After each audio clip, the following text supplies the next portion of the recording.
जय श्री कृष्ण जी की जय, भगवत गीता जी की। संबंध इस प्रकार गुणों के सहित प्रकृति के पुरुष के स्वरूप का वर्णन करने के बाद अब उनके यथार्थ जानने का फल बतलाते हैं। यह एक वेती पुरुष प्रकृति च गुणे सह स्वर्था वर्तमानोपि न स भूयु पिया भी जायते। इस प्रकार पुरुष को और गुणों के सहित प्रकृति को जो मनुष्य तत्व से जानता है, वह सब प्रकार से कर्तव्य कर्म करता हुआ भी फिर नहीं जमता। पूर्व प्रकार से पुरुषों को और गुणों के सहित प्रकृति के तत्व से जानना क्या है। इस अध्याय में जिस प्रकार पुरुष के स्वरूप और प्रभाव का वर्णन किया गया है, उसके अनुसार उसे भली भांति समझ लेना, अर्थात जितने भी पृथक क्षेत्रों की प्रतीति होती है, सब उस एक पर ब्रह्म परमात्मा के ही अभिन्न स्वरूप है। प्रकृति के संग से उनके भिन्नता सी प्रतीत होती है, वस्तुतः कोई भेद नहीं है। वह परमात्मा नित्य शुद्ध बुद्ध मुक्त और अविनाशी तथा प्रकृति से स्वरता अतीत है। इस बात का संशय रहित यथार्थ समझ लेना एवं अकी बात से उस सच्चिदानंदन में नित्य स्थित हो जाना ही पुरुषों का तत्व से जानना है। तीनों गुण प्रकृति से उत्पन्न है। ये समस्त विश्व प्रकृति की पुसारा है और वह नाशवान, जड़, क्षण और अनित्य है। इस रहस्य को समझ लेना ही गुणों के सहित प्रकृति को तत्व से जानना है। स्वर्था वर्तमान के साथ अपी पद का प्रयोग करके क्या बात दिखलाया।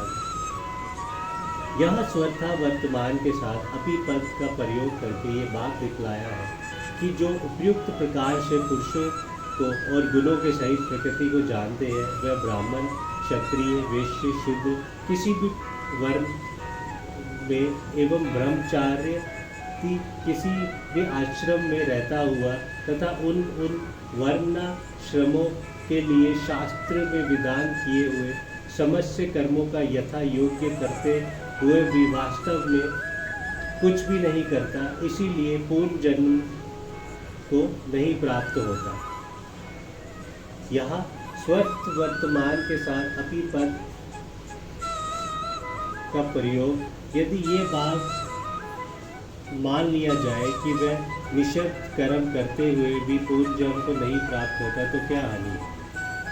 आत्म तत्व को जानने वाला ज्ञानी में काम क्रोधी दोषों को स्वर्था अभाव हो जाने के कारण उसके द्वारा निषिद्ध कर्म का बनना संभव नहीं, इसीलिए उसके आचरण संसार में प्रमाण रूप माने जाते हैं। अतएव ये स्वर्था वर्तमान के साथ अपी पद के प्रयोग का ऐसा अर्थ मानना उचित नहीं है, क्योंकि पापों में मनुष्य की प्रवृत्ति काम क्रोध की अवगुणों के कारण ही होती है। अर्जुन के पूछने पर भगवान ने तीसरे अध्याय के 27वें श्लोक में इस बात को स्पष्ट रूप से कह दिया।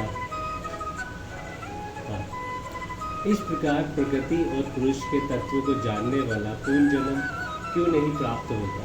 प्रकृति और पुरुष के तत्व को जानने के साथ ही पुरुष की प्रकृति से संबंध टूट जाता है, क्योंकि प्रकृति और पुरुष का संयोग सर्वप्रवत, अवास्तविक और केवल अज्ञान जनित माना गया है।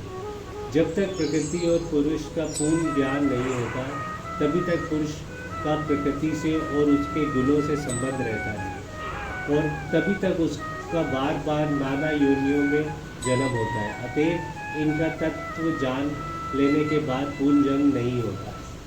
जय श्री कृष्ण, जय भगवत।